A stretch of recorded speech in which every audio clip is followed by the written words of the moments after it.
আমি নকল প্রতিরোধ করার জন্য নিজ পকেটের পয়সা দিয়ে হেলিকপ্টার রেন্ট করলাম। 2001 থেকে 2006 সালে শিক্ষা প্রতিমন্ত্রী এহসানুল হক মিলন থাকাকালীন তিনি নকলের বিরুদ্ধে জিরো টলারেন্স অভিযান চালিয়েছিলেন। এমন কঠোর যে ছাত্রছাত্রীরা তার নাম শুনলেই পড়ার টেবিলে বসে যেত। তিনি পূর্ব নোটিশ ছাড়াই নিজ খরচে হেলিকপ্টার ভাড়া করে প্রত্যন্ত এলাকার পরীক্ষা কেন্দ্রে হানা দিতেন।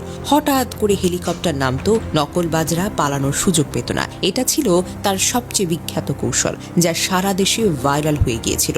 তিনি নিজে হাতে পরীক্ষা হলে ঢুকে নকল খুঁজতেন, নকল পেলে তাৎক্ষণিক ব্যবস্থা নিতেন, বহিষ্কার, জেল, এমনকি কিছু ক্ষেত্রে গাছের সঙ্গে বেঁধে রাখার মতো কঠোর শাস্তি। এতে নকলবাজদের মধ্যে আতঙ্ক যেন ছড়িয়ে পড়ত। তার সময় প্রশ্ন ফাঁস প্রায় শূন্যের কোটায় নেমে এসেছিল। নকলমুক্ত পরীক্ষা হলের জন্য তিনি আতঙ্কের নাম হয়ে উঠেছিলেন দুষ্কৃতকারীদের কাছে। তার আমলে GPA-5 এর বাম্পার ফলন হয়নি। পাশের হার কম হলেও সেটা ছিল সত্যিকারের মেধার ফসল। যারা পড়েনি তারা ফেল করেছে, কোনো নকলের সুযোগ ছিল না। ফলে সেই সময়ের পরীক্ষার্থীরা আজ সচিবালয়, ব্যাংক, বিভিন্ন দপ্তরে দাপিয়ে বেড়াচ্ছে, কারণ তাদের মেধা ছিল অকৃত্রিম। তার এই কঠোর কার্যক্রমের ফলে SSC HSC-তে পাশের হার 45%-এর উপরে কখনোই উঠত না। কিন্তু যারা পাশ করত তারা হলো সত্যিকারের মেধাবী। নকলের ভাইরাস এক নিমিষে নিয়ন্ত্রণে চলে আসে। ছাত্ররা পড়ার টেবিলে ফিরে আসে, শিক্ষকরা ক্লাসে ফিরে আসেন। আজও লোকে বলে লেখাপড়া না করে পাশ করা যাবে না মিলন স্যার ফিরলে, কিন্তু এই ভয়ঙ্কর কঠোরতার দামও তাকে দিতে হয়েছে। নকলবাজ সিন্ডিকেটের লোকজন তার বিরুদ্ধে সবসময় ফুঁসে থাকত। পরবর্তীকালে আওয়ামী লীগের আমলে তার বিরুদ্ধে মিথ্যা মামলা, হামলা, হয়রানি কোনো কিছুই যেন বাদ যায়নি।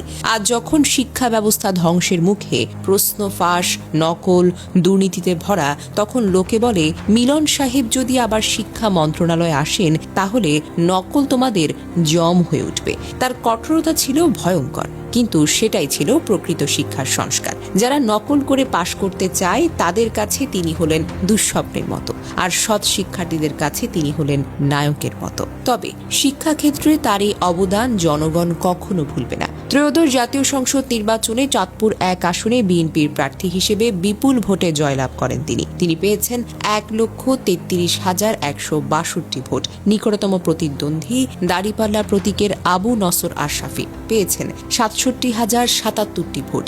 66,085 ভোটের বিশাল ব্যবধানে জয়। 110টি ভোট কেন্দ্রের সব ফলাফল ঘোষণার পর এই ফলাফল এসেছে। বিজিত প্রার্থী হিসেবে জামাতের প্রার্থী নিজেই ফেসবুকে অগ্রিম অভিনন্দন জানিয়েছেন। এই জয় 18 বছর পর কচুয়াবাসীর আস্থা ফিরিয়ে আনার প্রমাণ। সব মিলিয়ে এহসানুল হক মিলনকে ঘিরে আলোচনার মূল সুরটি হল শিক্ষায় শৃঙ্খলা, মান বজায় রাখা এবং প্রশাসনিক দৃঢ়তা। বাংলাদেশ জাতীয়তাবাদী দল বিএনপির আমলে তার দায়িত্ব পালন নিয়ে সমর্থন, সমালোচনা দুটোই আছে। তবে সমর্থকদের দৃষ্টিতে তিনি দেখিয়েছিলেন যে কঠোরতা কখনো কখনো মানসম্মত শিক্ষার পথ তৈরি করতে পারে।